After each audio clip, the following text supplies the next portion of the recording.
What would happen if you woke up tomorrow and nobody remembered you? And I don't mean amnesia. You remember everything. It's metaphysically deeper than that. Like, everything else is just reset. Your reputation, your relationships, your history with people, gone. Every conversation you've had with them, erased. Every moment of trust you've built, vanished. You'd have to earn all of it back from scratch every single day. That's the premise of Groundhog Day. And it's also maybe secretly sometimes our lives, which might be why we sometimes feel so alone. But we're not.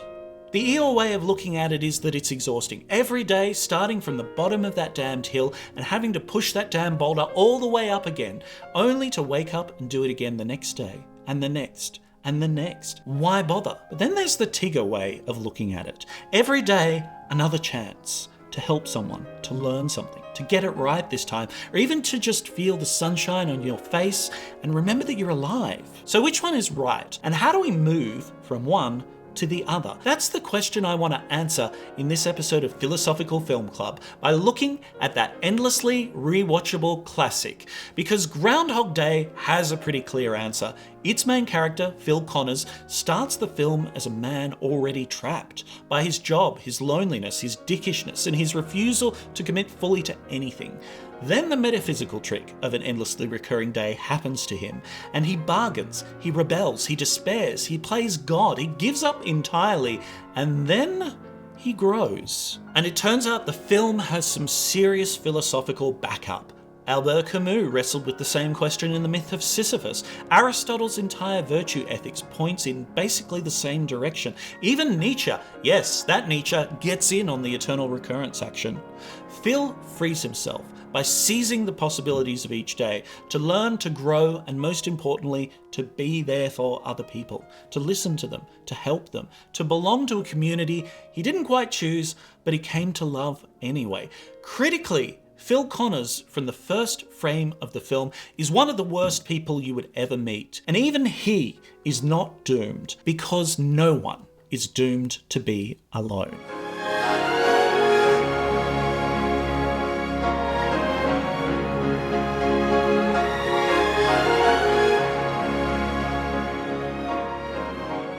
So, Groundhog Day. You've probably seen it, maybe more than a dozen times.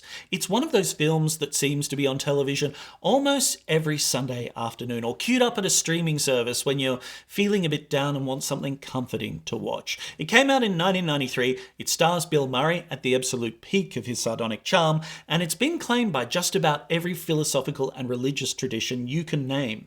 Buddhists see it as an allegory for escaping the cycle of rebirth. Christians see it as purgatory and redemption. Stoics might see it as a lesson in focusing on what you can control. Existentialists could see it as the absurd.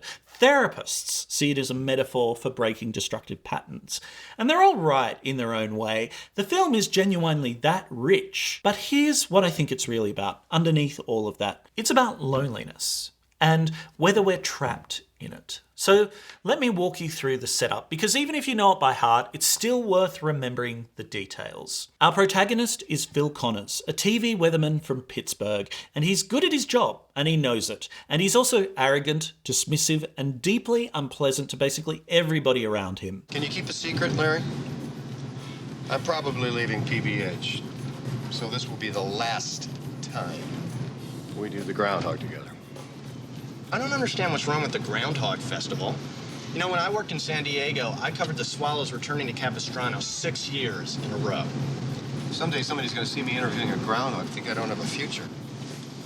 I think it's a nice story. He comes out. He looks around. He wrinkles up his little nose. He sees his shadow. He doesn't see his shadow. It's nice. People like it. You are new, aren't you? You know, people like blood sausage, too. People are morons. Nice attitude. He's sent to Punxsutawney, Philadelphia to cover the annual Groundhog Day Festival, a puff piece that he considers way beneath him. He brings his producer Rita, played by Andy McDowell, and his cameraman Larry, and he complains the entire time. He is rude to the locals, he does the bare minimum, and then he basically tries to leave as fast as possible. But a blizzard rolls in, the roads close, and Phil thinks he's forced to stay another night. But the truth is much worse. Because he wakes up and it's the 2nd of February again. It's Groundhog Day! Get up and kick that hog out there! Yeah! Stewie, come here, Groundhog! What the hell? Same song on the radio, same conversation with the B&B owner, same annoying insurance salesman and former classmate on the street corner. Ned! Ryerson! At first, Phil thinks he's losing his mind. He thinks it's some kind of prank. Then he realizes this is actually the day repeating. Everything resets at 6 a.m. Everyone forgets. Only Phil remembers. And here's the thing that makes Groundhog Day more than a gimmick. The film takes this premise very seriously. Phil is stuck for what seems like years, maybe decades, and the director Harold Ramis even cheekily speculated that it's the mandatory 10,000 years for Buddhist reincarnation, though he later revised that down to maybe 30 or 40. Perhaps he was feeling sorry for Phil. The end point is, it's a long time, long enough to try everything. So Phil tries hedonism, stuffing his face, robbing armed trucks, seducing women with information he's gathered from previous loops. Don't you worry about cholesterol, lung cancer, love handles? I don't worry about anything anymore. He tries despair. Nuts. He tries suicide multiple times in increasingly absurd ways. And every time he wakes right back up to Sonny and Cher.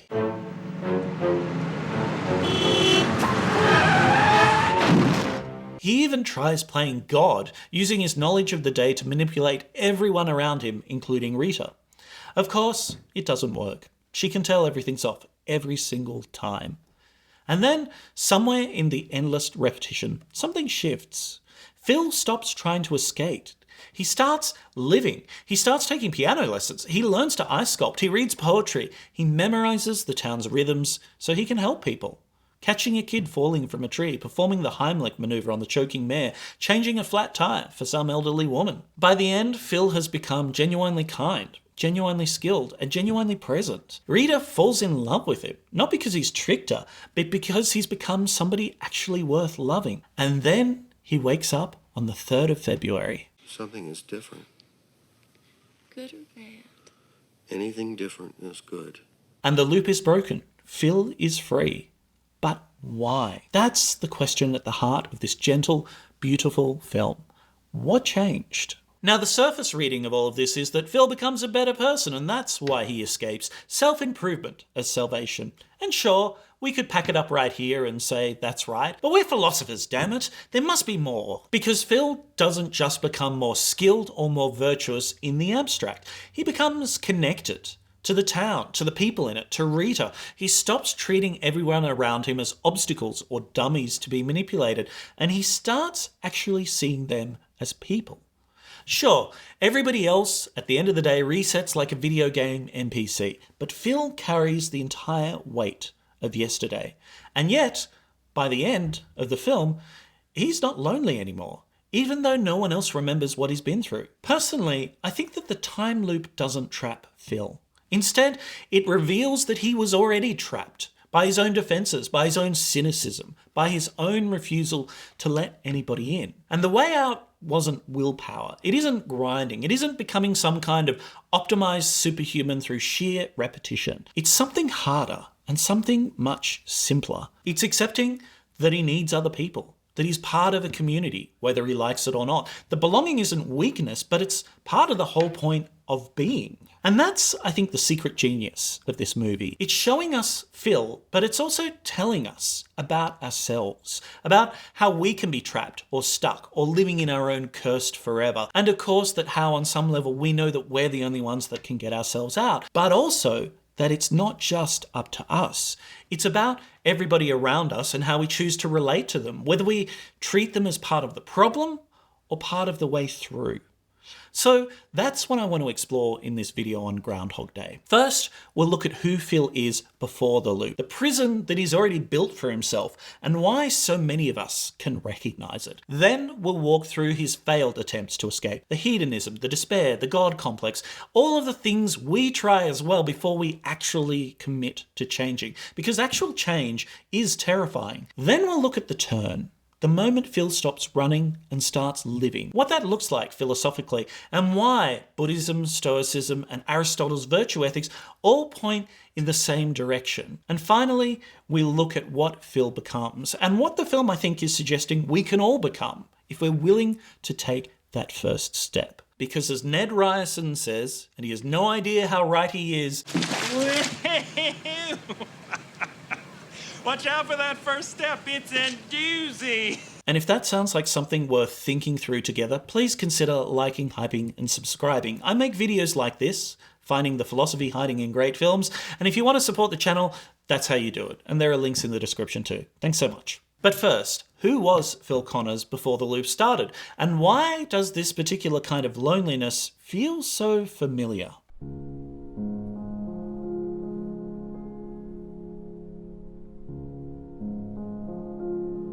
So who is Phil Connors really before all of this happens to him? On paper, he's successful. He's a TV weatherman in Pittsburgh, and not a small market. He's got talent, he's got charisma, he's got on-screen presence. People recognise him on the street. He's going places, or at least he thinks he is. But watch how he treats people. He's not cruel, exactly. He's not a villain. He's just defended, armoured. Every interaction is either an opportunity to prove that he's the smartest person in the room, or an inconvenience to be escaped as quickly as possible. Rita is someone to impress, or failing that, someone to dismiss. Larry is furniture. The people of Puxatony are rubes, small-town nobodies who couldn't possibly understand a man of his sophistication. Ned Ryerson is a nightmare to be fled. And here's the thing. Phil isn't wrong about everything. He is talented. He is smart. Punxsutawney is a small town, and the Groundhog Day festival is a bit ridiculous.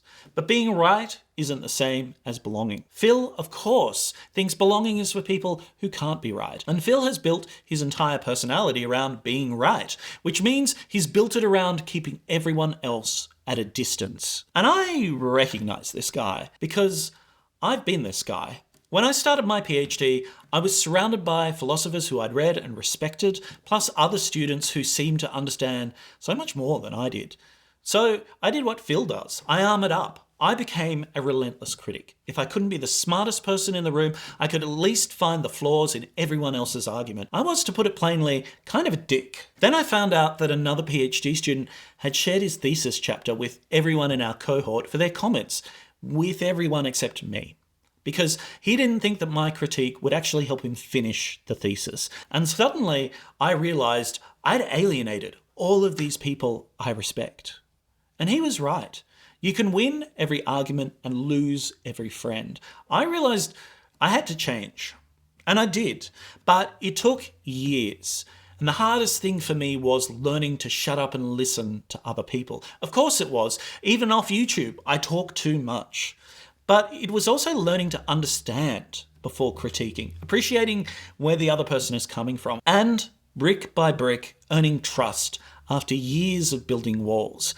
As a lesson, boy, it hurt. It still does a little, to be honest. But it made me a better philosopher, and frankly, it made me a better person. It was my own little personal Groundhog Day. Tell me about yours in the comments, because it's reassuring hearing that I'm not the only one who's gone through something like this.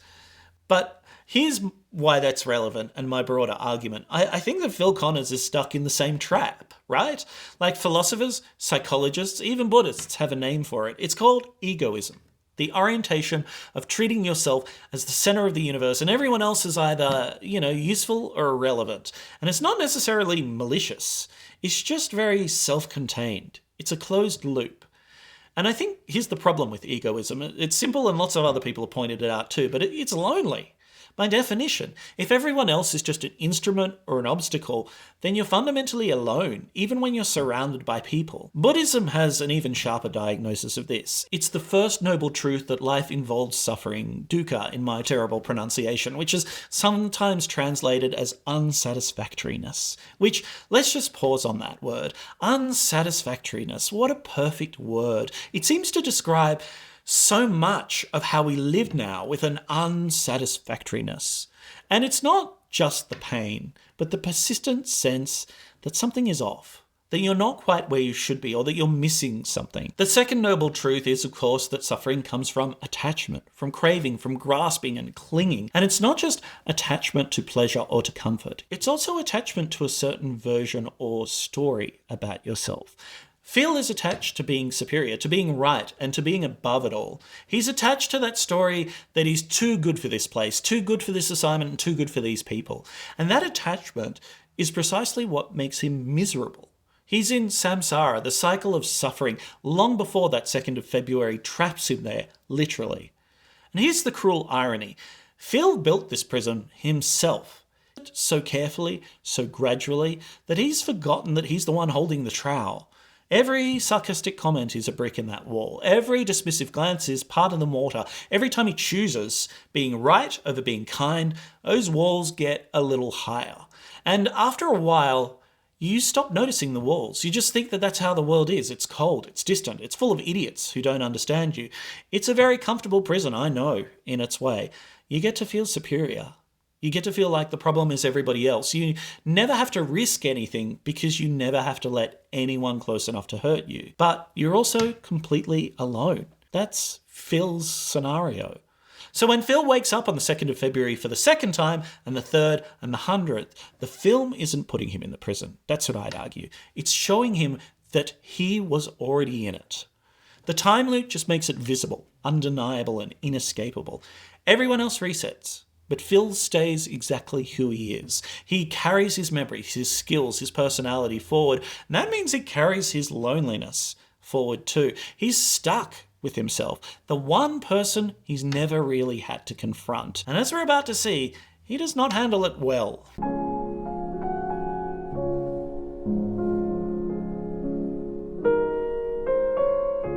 So, Phil is trapped. Same day, every day. No one remembers. No consequences carry forward. What does he do? Well, the first thing he does is what any of us would do. He tries to figure out the rules. It's like that episode of Always Sunny in Philadelphia where the gang wakes up in a musical. First question, what are the rules? Can we exploit them? Is there a loophole? Oh, what are the rules? What are the rules? What are the rules? What are the rules? When you've kept your brain, but the world's insane, how the hell you gonna find out the rules? Phil finds several. No consequences means no rules, basically. Nothing he does today will matter tomorrow. No one will remember. No one's going to punish him. No one will judge. So he does what a lot of us would probably do if we're being honest. He goes a little feral. Mister, was anybody looking for me here this morning? Perhaps a state official, maybe a blue hat, gun, nightstick? Oh, no, no one like that. Will there be? Apparently not. Hey, Phil Connors! Ned? He must have just snapped. This ought to be good. Don't drive angry. Don't drive angry. First up, hedonism. Pure, uncut indulgence. He eats whatever he wants. He smokes, he drinks, he robs an armoured truck, because why not? The money will reset, the guards will forget, the police will never come. And then there are the women. Phil realises that he can use the loop to gather information. He learns a woman's name, her interest, her favourite drink. He accidentally bumps into her the next day, armed with everything he needs to seem like her perfect match. It works. Of course it works. He's had infinite attempts to get it right. But here's the thing about hedonism. It has a half-life. The pleasure stays the same size, but you need more of it to feel anything. The 5th pastry doesn't taste like the first. The 10th, seduction, doesn't feel like a connection. It's just mechanics. Phil is filling a void, and the void isn't getting any smaller. So he raises the stakes. He goes after Rita, not because he loves her, not yet, but because she's the most impressive person in his orbit, maybe the most resistant, and winning her would prove something, to himself, mostly. So he uses the loop the same way he used it on Nancy Taylor. He gathers data. What's her favourite drink? Sweet vermouth, on the rocks with a twist. What did she toast to? World peace, which, terrible toast. What's her favourite ice cream? Rocky Road. Again, poor choice. And it almost works. For a moment, she's charmed. He seems attentive. He seems thoughtful, romantic, so different to the other Phil she knew.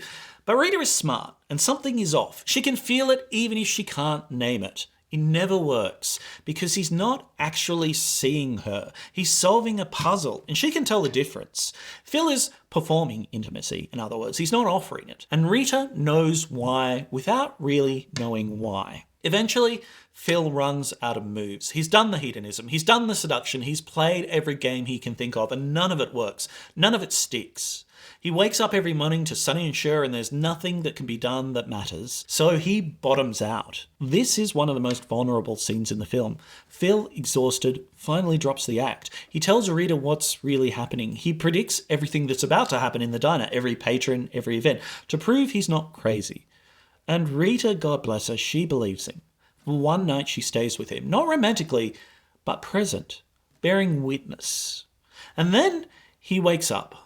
And she doesn't remember. This is one of the cruelest parts of the loop. Not quite the cruelest, we'll get to that one in a minute, but it's bad. It's not that Phil can't connect with anyone. It's that the connection doesn't last. Every relationship resets, every moment of intimacy erased. He is Sisyphus, watching that boulder roll back down the hill. Camus, of course, famously wrote about this in The Myth of Sisyphus, and it's such a great essay. You should read it yourselves. I cite it all the time because I think about it all the time. And Camus' answer was revolt. Keep pushing. Defy the meaninglessness. He says, one must imagine Sisyphus happy, that famous quote. But Phil isn't there yet.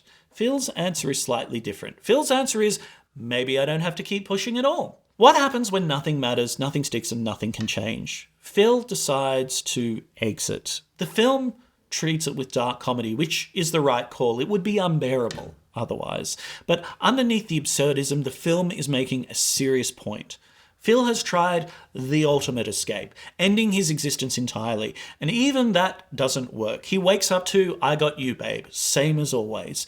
He is quite literally trapped in existence. He cannot opt out. The only way is through. And I think it's worth pausing here, just for a moment, because we've probably all had times when it felt like nothing mattered. When we were stuck in a loop of our own. Same problems, same patterns, same mistakes. When giving up seemed easier than continuing. The film doesn't judge Phil for feeling that way. It doesn't punish him for trying to escape. It just doesn't let him. And I think there's something almost compassionate in that. It's a refusal to let Phil disappear. The loop says, you have to keep going, buddy. I know, you have to keep going. So let's figure out how. And I think that sometimes we all need that essential little bit of advice, even if it's just watching Groundhog Day when we feel like that to get ourselves through it. And then something really important happens, but something small, something that changes everything. There's a homeless man in Punxsutawney. He sits in the same spot every day, and Phil has walked past him hundreds, maybe thousands of times. He's a part of the scenery, the background. He's not important. Until one day, and we don't know which one in the loop, we don't know why, but Phil actually sees him. Maybe it's because Phil has run out of other distractions. Maybe it's because he's finally slowed down enough to notice. Maybe it's just random. The film doesn't explain. But Phil starts paying attention. He learns the man's name. He buys him food. He sits with him.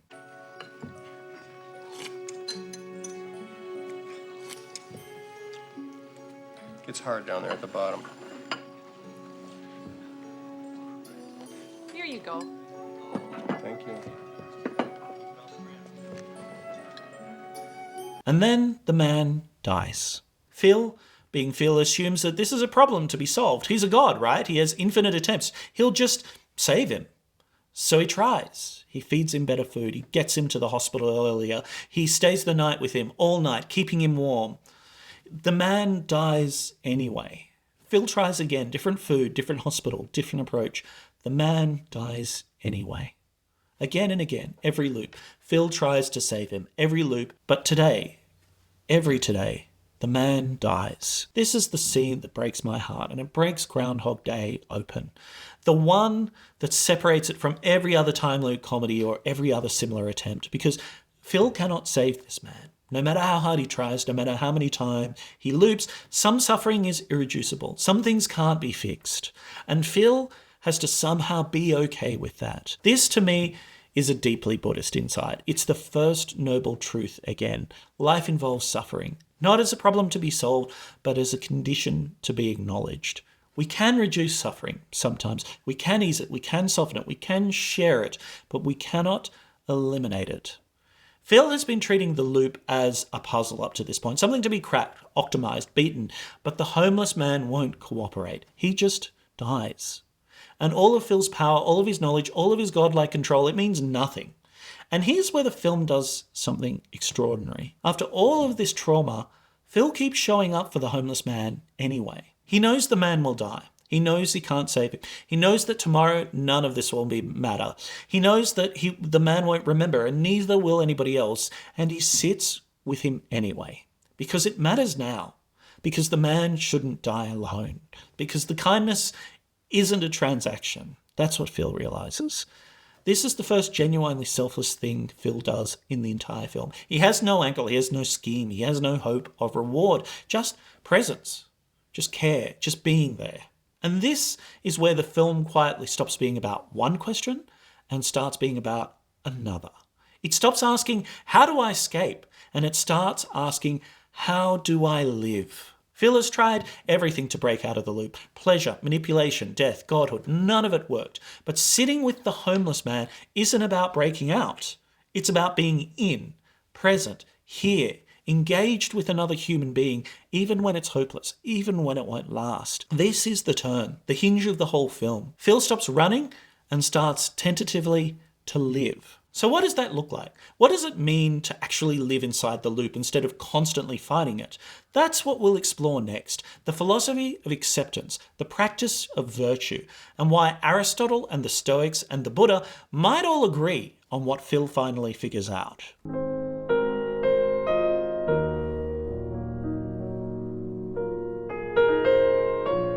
Something changes after the homeless man. We don't see the exact moment. The film doesn't give us a montage of Phil having an epiphany or a voiceover explaining his new philosophy. It just shifts. Phil stops trying to escape the loop and he starts trying to live inside of it. He takes piano lessons, not to impress Rita because she never sees him practice and basically almost never sees him perform, and not to add another skill to his repertoire of manipulation. He just does it because he wants to learn. He reads poetry, French poetry apparently. Again, it was to manipulate Rita, but then we see later on in the film he's doing it because he just enjoys it. And again, alone, again for no one's benefit but his own. He learns to ice sculpt, he studies medicine, or at least enough to help people in emergencies. He memorizes the rhythms of the town, not to exploit them, but to move gently and gracefully through them. And here's the thing that's easy to miss. He's not performing anymore. For most of the film, Phil has been an actor in his own life. Every skill, every gesture, every word has been calculated for effect. How will this make me look? What will this get me? How can I use this? Now, for the first time, he's doing things that no one will ever see. No one will ever remember. No one will applaud. He's alone with himself. And instead of that being a prison, it becomes something else. It becomes practice. Something strange happens too. He starts to enjoy it. Not the manic enjoyment of hedonism, because that was about filling a void. This is about being full, present, and engaged. The philosopher Aristotle had a word for this, eudaimonia. It's often translated as happiness, but that's misleading. It's not the happiness that you get from getting what you want. It's the happiness of becoming who you are. Aristotle argued that human beings flourish through activity, through the exercise of our capacities and capabilities. We're not meant to be passive consumers of pleasure. We're meant to be doing things, learning, creating, helping, building, and the doing itself, that is the actual reward. This is what, for Aristotle, virtue ethics is all about. You don't become virtuous by following a rulebook. You become virtuous by practice. By doing virtuous things over and over until they become second nature, until they become who you are. Phil, stuck in his infinite loop, has stumbled onto the oldest self-help advice in Western philosophy. You are what you do repeatedly. So start doing something worth being. And here's what's radical, I think, about Phil's situation, philosophically speaking. There is no external scorekeeper. No one remembers what he did yesterday. No one will remember what he did today. There's no reputation to build. There's no resume to pad. There's no social media metrics to optimize. There's no score. Whatever Phil does, he does for its own sake, or not at all. To most of us, I think this is terrifying. We're so used to external validation that we've forgotten how to want things ourselves in many cases. We learn skills to impress people or employers. We read books so that we can reference them at parties or talk about them, at least I do. We perform virtues so people will think that we're good and pat us on the head. Strip all of that away and what's left? Phil discovers quite a lot actually. He likes playing piano, he likes learning, he likes French poetry and helping people. Not for the gratitude, which just evaporates at 6 a.m. anyway, but for the act itself, for the moment of connection. The feeling of confidence and the quiet satisfaction of doing something well. Phil can't control the loop. He can't control whether people will remember him. He can't control whether the reader will love him, but he can control who he becomes. The good old Stoics called this focusing on what is up to us. Seneca asked, "Why do you postpone yourself?" Phil has no more excuses. There is only today, so he starts. And why do we wait? For that right moment or the right circumstances, for the right mood, for retirement or permission or someone to notice. Phil has no more excuses. There is no more tomorrow to defer to. There is only today. And today, he can become the person he wants to be. So he does. Now, here's where Buddhism and virtue ethics converge in a way that I find really genuinely very interesting. Two radically different traditions and circumstances, yet they get at the same kind of truth. In Mahayana Buddhism, there's a figure called the Bodhisattva. This is someone who has achieved enlightenment, who could in theory just step off the wheel of suffering entirely and enter nirvana, but they don't. Instead, they come back and choose to remain in the world, to keep being reborn, to keep suffering, to keep struggling, because other beings are still suffering too.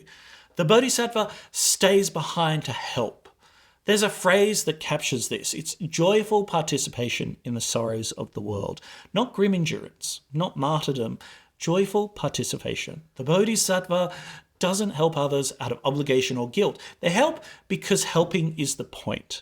Because compassion isn't a sacrifice, it's a fulfillment. Phil, by the end of his loop, has become something like the Bodhisattva of Punxsutawney. He knows the suffering of the town. He knows the homeless man will die. He knows the kid will fall from a tree. He knows the mayor will choke on his steak. He knows all of it, and he can't fix all of it, and he shows up anyway. Not to escape, not to earn his way out, just because this is who he is now. This is what he does. The loop has become his monastery, his training ground. It's his practice. But I don't want to make this sound easy, because it isn't. Changing, really changing, not just performing change, is one of the hardest things that we as human beings can do. We'd rather do almost anything else. We'll bargain, we'll deny, we'll rage, we'll despair, we'll try hedonism and manipulation and even self-destruction before we'll try the one thing that might actually work. Why? Because change requires admitting that who we've been isn't who we have to be. And that's terrifying. It means that all those years of building walls, all that armor, all that defensive posturing, it wasn't protecting us, it was trapping us. It means that the problem was never out there, it was in here, it was in us. Phil has to confront this. He has to sit with the fact that he was the architect of his own prison, that his loneliness wasn't inflicted on him, it was chosen by him, brick by brick. Every time that he decided being right was more important than being connected. And he has to decide to do it differently. Not once, but over and over, every day, even when no one's watching, even when no one remembers. That's the work. I want to tell you one more story about what it looks like to keep doing the work even when you've already made it. Even when you might be Phil at the end of the film. A few years ago, I was invited to give a philosophy talk as part of a concert series alongside my piano teacher and her husband. And it's crazy that this person is my piano teacher because she is a concert pianist and an international performer. They're both professional musicians, internationally successful performers. And my teacher in this respect, she's extraordinary. I've seen her sight read the most complicated pieces on the spot, like Busoni arrangement of Bach, and give performances that would make you forget that she's never played those pieces before, and moving performances. Her concerts, amazing. It's in her bones. This is like way beyond 10,000 hours in mastery. It's just kind of embodying and doing this thing so well that you're almost a channel for it. So yeah, I was a bit shocked when in the hour before we went on stage together, she was a mess.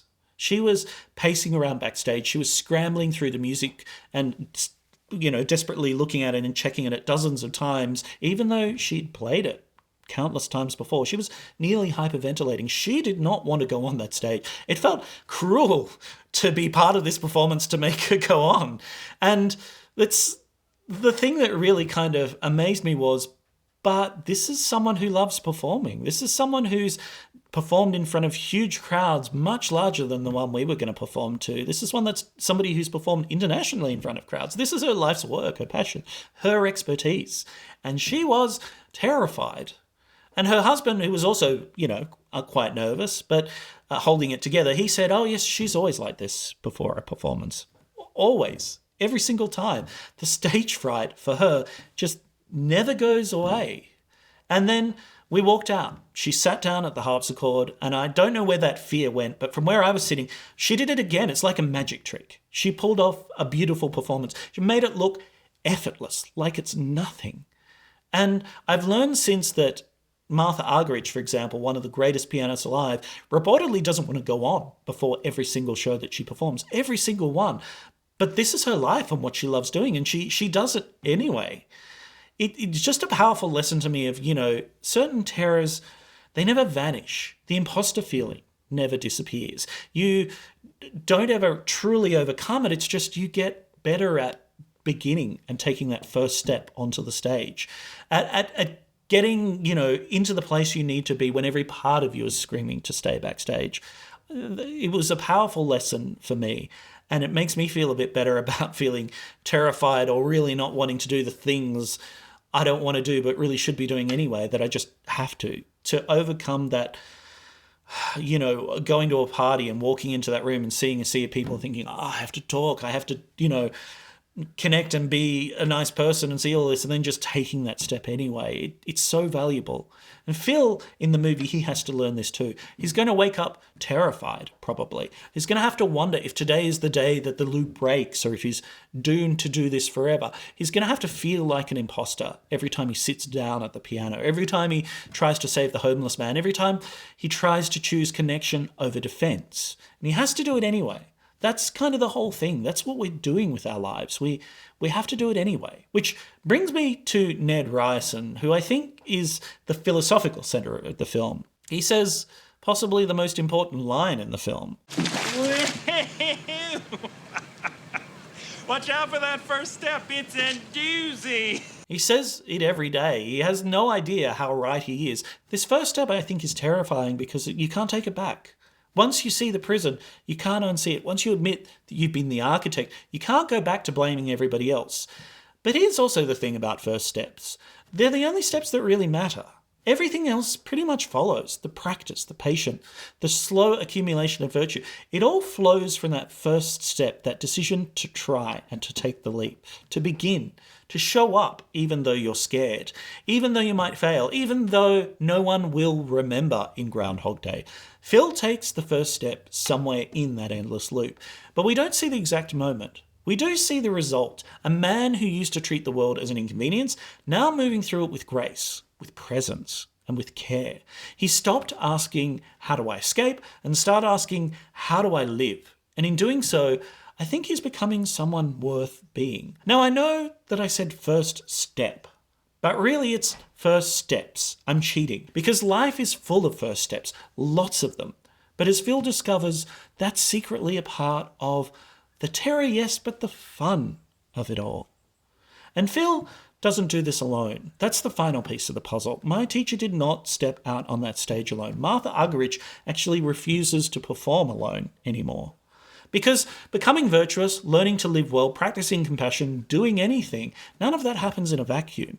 It happens in relation to other people, to the town, to Rita, to the community Phil once dismissed as beneath him. Phil's transformation isn't just internal, it's relational. It's what we need to look at next.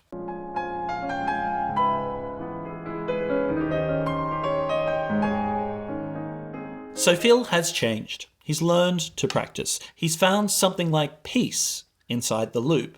But here's what's easy to miss. Phil doesn't transform in isolation. Yes, he is the only one who remembers. Yes, he's technically alone in his nature of that kind of experience of time, but the content of his transformation, what he actually does with his days, is almost entirely relational. He's not meditating on a mountaintop. He's not journaling in his room. He's out in the town with people, learning who they are and what they need. And this, I think, is the secret heart of the film. Phil doesn't escape the loop by becoming a better individual. He escapes by becoming a part of a community. Watch the final 2nd of February that Phil experiences. Really watch it again. When Chekhov saw the long winter, he saw a winter bleak and dark and bereft of hope. Yet we know that winter is just another step in the cycle of life. But standing here among the people of Punxsutawney and basking in the warmth of their hearths and hearts, I couldn't imagine a better fate than a long and lustrous winter. From Punxsutawney, it's Phil Connors. So long. Well, where are you going? Would you like to get a cup of coffee? I'd love to. Can I have a rain check? I've got some errands I've got to run, okay? What do you say? What do you say? What do you say? You little brat? You have never thanked me. I'll see you tomorrow. Maybe. It's an earthquake! Oh, it's not an earthquake. Oh, what is it? Oh, thank you, young man. It's nothing, ma'am. I had the tire and the jack. Just be comfortable, all right? Be a minute. Oh my God, he is having a heart attack. Do something. What can I do? Call 411 Mom, I don't think ambulance, he's a lawyer, breathing. doctor, anything. Mom. Oh my God.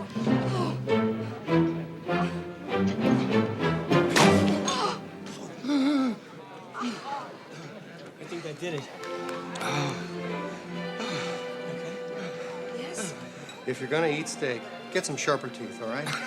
Enjoy your meal. Oh, thank you. He moves through the town like somebody who belongs there. Not a visitor, not like a prisoner, like a resident. He knows everybody. Not in the manipulative way he tried to know them before, gathering data to exploit. He knows them in the way a neighbour knows people. Their names, their stories, their struggle. The kid who falls from the tree every day, well, Phil's there to catch him. The kid never says thank you. He just runs off. But Phil doesn't care. He's not doing it for thanks. The old women with the flat tyre, Phil changes it. They're grateful, but they won't remember him tomorrow. That doesn't matter to Phil. The mayor choking on his steak, Phil performs the Heimlich. Saves his life. Again, no lasting memory. Again, it doesn't matter. I think this is what it looks like when someone stops treating people as NPCs in a game and starts treating them as ends in themselves. Remember the beginning of the film? Larry was furniture. Rita was a target. Ned Ryerson was a nightmare. The town people were rubes. And now for Phil, they're people. They're full, complex, and worthy of attention. Phil has learned through sitting with that homeless man, through thousands of loops and through failure after failure, that the town was never the problem. The town was not the enemy. Phil's isolation was. There's a principle in ethics that goes back to Immanuel Kant and before, but he called it the categorical imperative. And one formulation of it goes like this, quote, act so that you treat humanity, whether in your own person or in that of another, always as an end and never as a means only. In other words, don't use people. Don't treat them as instruments for your own goals. Respect their dignity, their autonomy, their own purposes and projects. Early Phil fails this test constantly, but later Phil, he passes that without even trying. In short, he stopped asking, what can this person do for me? And has started asking, what does this person need? That's the whole shift. That's everything. And then there's Rita. Phil's relationship with Rita is the through line of the film. She's the prize he's chasing, whether he knows it or not, the puzzle he's trying to solve, the woman he's trying to seduce through accumulated data and a manufactured charm. And it never works. We've seen the slaps. We've seen her face shift from charmed to suspicious to disgusted so many times. She can always tell that something's off, even when Phil's performance is technically flawless. Why? Because Rita isn't looking for perfection. She's looking for presence, for authenticity, for someone who actually sees her rather than someone who's constructed an elaborate mirror to reflect back to her what she wants. By the end, Phil isn't trying to win Rita anymore. He's just being himself. The self he's become through all that practice. And she can tell the difference. The night they finally spend together, the one that leads to the 3rd of February, isn't the result of a scheme. Phil hasn't calculated the perfect sequence of moods. He's just had a good day. A day of helping people, playing the piano at the party, being present. And Rita sees him for the first time. She really sees him for the first time. And to me, this is a kind of love, not as conquest, but as a form of recognition. That's the opposite of everything Phil has done before. And yet, as he discovers, it's the only thing that works. Now, here's where I want to get a bit philosophical again, because there's a reading of Groundhog Day that seems obvious, but is actually wrong, I think. Friedrich Nietzsche once famously proposed a thought experiment called the eternal recurrence. The idea goes like this. What if you had to live this exact life, every moment, every choice, every joy and sorrow, over and over again for eternity, not remembering, not learning, just repeating the same life forever? Nietzsche's challenge was, could you say yes to that? Could you affirm your life so completely, love your fate so deeply that you'd repeat it and you'd will to repeat it eternally? Amor fati, love of fate. This was the ultimate test for Nietzsche of if you are living well. Groundhog Day seems like a perfect illustration like this on the face of it. Phil is stuck in eternal recurrence, and eventually he learns to say yes to it. He stops fighting. He starts loving his fate. He embraces the loop. Case closed, right? Nietzsche wins. The film is about becoming an Übermensch through sheer force of will. Except no, I don't think that is quite what happens, because there are a few problems with the Nietzschean reading. First, in Nietzsche's eternal recurrence, you don't remember. The whole point is that you live the same life identically, without awareness that you've lived it before. It's not a learning experience. It's not a growth opportunity. It's just repetition. Phil remembers everything. That's the whole premise. He accumulates experience, knowledge, skill, and he changes. That's not Nietzschean eternal recurrence. It's something else entirely. Second, I think Nietzsche's Übermensch is fundamentally solitary. He transcends the herd. He creates his own values. He doesn't need others. In fact, needing others is maybe a sign of weakness. But Phil doesn't escape through solitary transcendence. He escapes through connection, through community, through love. He needs Rita. He needs the town. He needs to be a part of something larger than himself. That's kind of the opposite of the Nietzschean ideal on some readings. Third, and I think this is the philosophical crux, Nietzsche's eternal return is about affirming the same, loving what is exactly as it is forever. Phil doesn't affirm the same. Phil becomes different, and in becoming different, he breaks the loop entirely. The film isn't saying, learn to love your cage. It's saying, learn to love, and the cage disappears. So if Nietzsche is wrong, what's the right philosophical frame? I want to suggest an alternative. The philosopher Luce Irigaray. Irigaray was a critic of Nietzsche, and a lot of Western philosophy actually. She argued that philosophers have been obsessed with the same, with the self, with the individual as the center of the universe. What they've missed, she argued, is otherness, the irreducible reality of other people, of the fact that we're not alone in the universe and that other people aren't just mirrors or obstacles or means to our ends. Irigaray wrote, "Become other and without recurrence." In other words, real transformation doesn't come from repeating yourself until you're perfect. It comes from encountering what you are not, from being changed by other people, from letting go of the closed loop of the self and opening to something genuinely different. And this is exactly what Phil does. He doesn't escape by perfecting himself in isolation. He escapes by encountering the town, by letting Rita be a real person instead of a puzzle, by sitting with the homeless man even though he can't save him. The loop breaks, I think, when Phil stops being a closed system and when he lets the world in. That's the Irigaray solution. Escape comes not through mastering the self, but through embracing the other. The loop is broken. And it's broken not because Phil solved the puzzle, but because he stopped treating life as a puzzle to be solved. He's not alone anymore. He never has to be again. So what does this mean for us? For people who aren't stuck in magical time loops, but who might be stuck in loops of our own making? Well, that's where we'll end, with what Groundhog Day is really trying to tell us, and why I think this message might be more important now than it ever has been.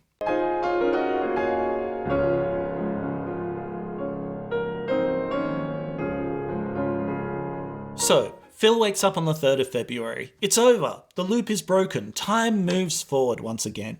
And the film is smart enough not to explain why. There's no wizard behind the curtain or cosmic scorekeeper who tallied up Phil's good deeds and decided, hey, you've earned your freedom. There was no rulebook that says, save 12 people and learn the piano and you're out. The loop just ends. Phil stops needing it to end.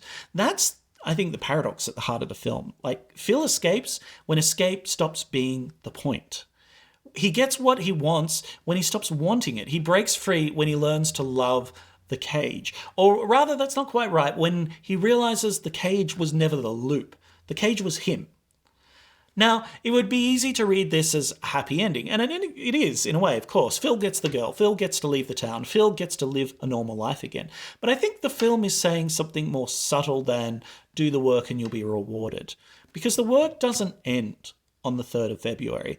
Phil is still going to wake up tomorrow, and the next day, and the next. He's still going to have to choose every day who he wants to be. He's still going to face the moments where the old armour seems tempting, where being right still feels more important than being kind. You know, we're all tempted by this, where the isolation feels safer than genuinely connecting with someone. So the loop kind of was training, but the real life that is ahead of him, that's the test. There's a moment right at the end that I think is easy to miss. It's this. Let's live here.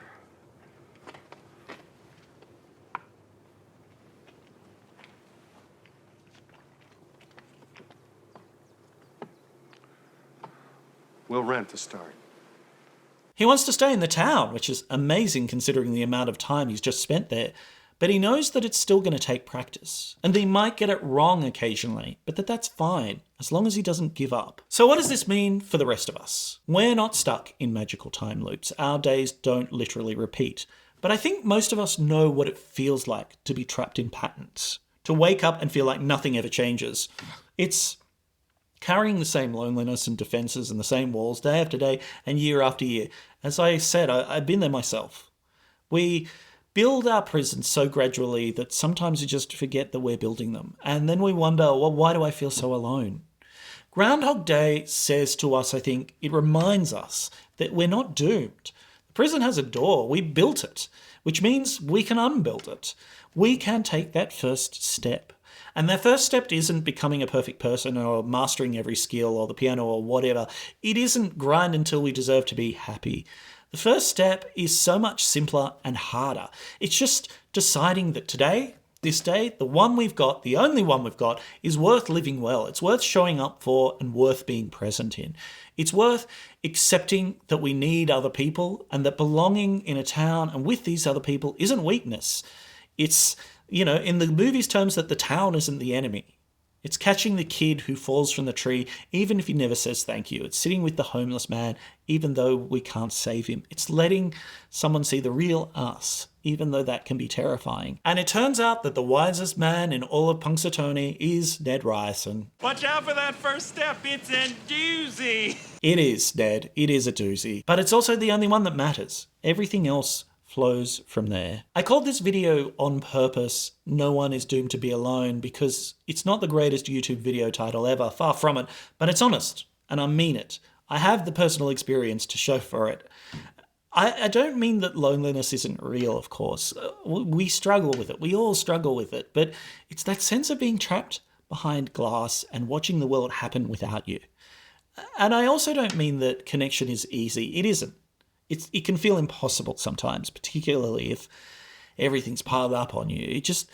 It requires vulnerability, practice, patience, failure. It requires letting go of an armor that lots of us have spent years building. Some people are naturals at it. Some others of us, we just can't. It's hard.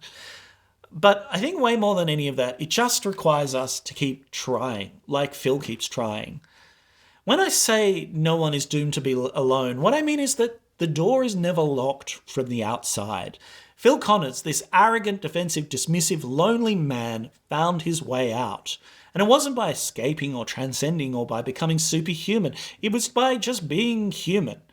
Being himself, by deciding finally that he was a part of something larger than himself and letting people in. If he can do it, so can we. So the loop isn't a punishment. It's a practice ground. Every day, every repetition, every failure, every awkward attempt at connection is a chance to get a little better, a little more present, a little bit less alone. So yes, none of us are doomed to be alone. And no matter how many times you take it, the first step is a doozy. But my advice is take it anyway. So until next time, be wise and be kind. And most importantly, Don't drive angry.